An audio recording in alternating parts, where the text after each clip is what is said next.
Yeah, I am currently numb right now. I just had 3 cavities filled over on this side, but I want to still make a video, detailing my fat loss progress. It's day 9 or 8, I want to say. I think it's day 8 because I do videos the day after and report on the videos that happen the day after. Oh my God. Okay, before we get through this, we're 5 pounds down, total 167 to 162. Doing a time restricted feeding pattern, sometimes OMAD, sometimes 2. Today is probably gonna be 2. I have breakfast, and we're probably gonna skip lunch and then have a, bigger dinner later today, but yesterday, it was a pretty successful OMAD day, I have to say. I was able to fast for about actually 24 hours in a row and break my fast with, some eggs, bacon, chicken thigh, along with some cabbage concoction type of meal. I've spoken about that a few times. And then I also had, lentil bean chili with kiwis and blueberries. Everything very whole food minded. Didn't get as many steps as I'd like to yesterday. It was a bed rotting day. Okay, sometimes there's some mornings where I just want to rot in the bed before I go have to be a responsible adult, and I think that's just a sane and rational response to given to everything that's going on right now.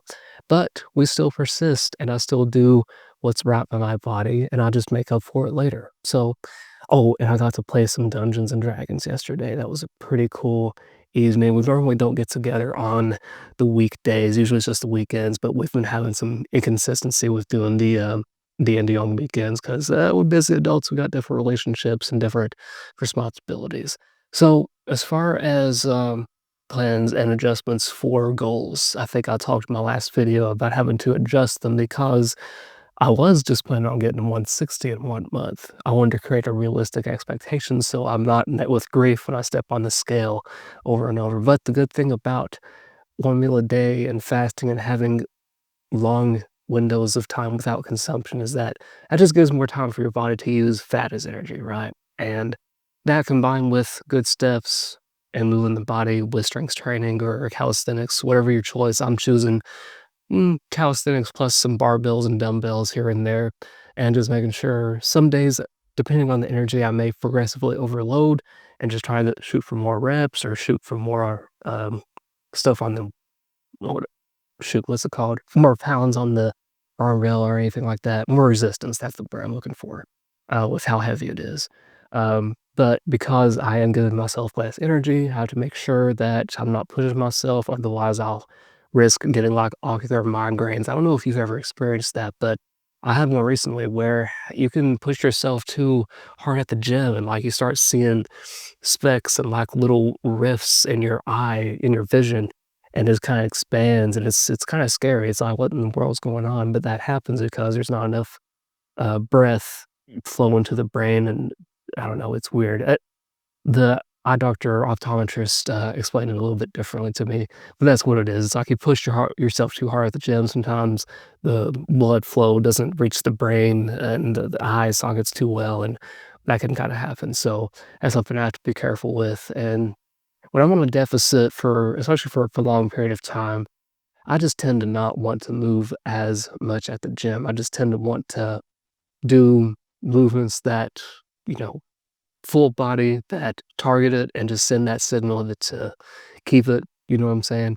Because the goal is to have fat be a reserve for energy and to be expended, to be oxidized, and to breathe out. If you didn't know that's how fat is lost, you breathe it out over time, just by existing, by making sure you're not eating as much and ensuring that good nutrients are in the body as well. So, yeah, a little bit of a mix of a recap and insight video today. It's just what I was feeling. I did some writing this morning. I'm just feeling very um, insightful, I guess. Just wanting to pass on some things that I'm learning and how things are going with this fat loss journey. 5 pounds in 1 week, a little bit over a week is pretty good. That's pretty initial, a good initial target, I would say.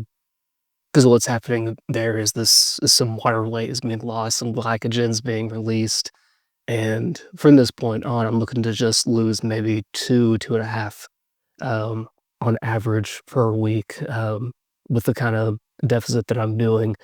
Still not tracking, still not doing anything crazy. I'm just sticking to a lot of the same meals that I enjoy, same foods I enjoy, they're whole, and, sometimes there's room for junk. It's Valentine's Day, there's Super Bowl going on, so there's just no avoiding it, you know what I'm saying? You gotta ride with it, and I think that's the last thing I wanna end the video on is just being able to be, like I said in a previous video before, adaptable to what is going on around you, okay? You can't control everything that's going on, but you can control how you respond to it. That's just gonna be a very vital skill to learn in continuing forward because we're gonna be marketed at all ends. I'm sure he's experienced it, but just people, corporations, influencers, advertisements that just do everything they can to get you to consume what they have, and it can just be so enticing. It plays on that impulse that you to want to gratify yourself in the short term, but you gotta be steadfast and resilient in the face of that because it's never gonna change. It's never gonna change, and sometimes people around you are gonna push things to you, and you're like, "I just don't want that," but they're always gonna push that on you, so you have to change how you respond to it. You just have to, or, it's vital, it's crucial. It's just a part of the game. It's not fair, but fair is not the point. You just gotta keep going on despite the circumstances that have been following you. So, with all that being said, I do hope that, whoever's watching this has gotten something out of it.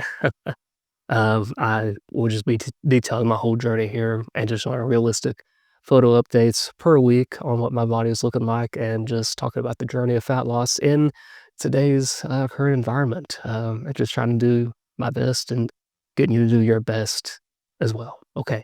I'll see you all around in the next one. Thank you for watching.